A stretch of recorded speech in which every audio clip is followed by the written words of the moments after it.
एक बार की बात है। समुद्र में जलपरियों का एक समूह खेल रहा था। वे सब खेल में इतने मग्न थे कि उन्होंने यह ध्यान ही नहीं दिया कि उनकी ओर एक भयंकर सुनामी आ रही है।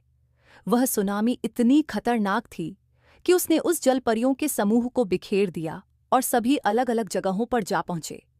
उनमें से एक जलपरी किनारे पर आकर बेहोश और घायल अवस्था में पड़ी थी। तभी वहां से कुछ शिकारी इंसानों का झुंड गुजर रहा था। जैसे ही उन्होंने उस जलपरी को किनारे पर बेहोश देखा, वे हैरान और खुश हो गए।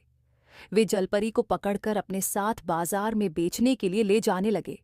उन शिकारियों ने केवल जलपरी ही नहीं, बल्कि कई अन्य जानवरों को भी कैद कर रखा था। वे सब जंगल में अपनी इस शिकार की सफलता का जश्न मना रहे थे और शराब पीकर सो गए।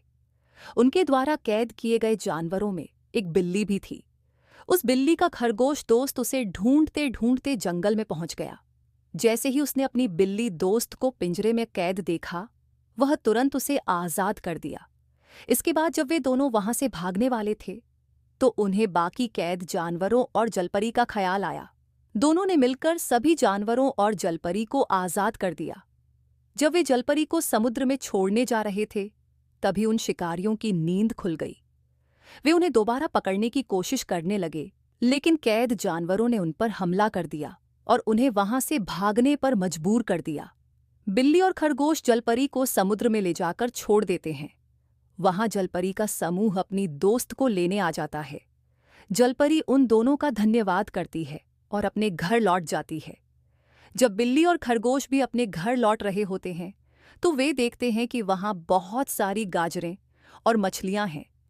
ये देखकर वे दोनों बहुत खुश हो जाते हैं और जलपरी का धन्यवाद करते हैं। इस शुभ अंत के साथ कहानी समाप्त होती है। अंत में हम देखते हैं कि वे शिकारी इंसान जेल में कैद हैं और वहां चक्की पीस रहे हैं।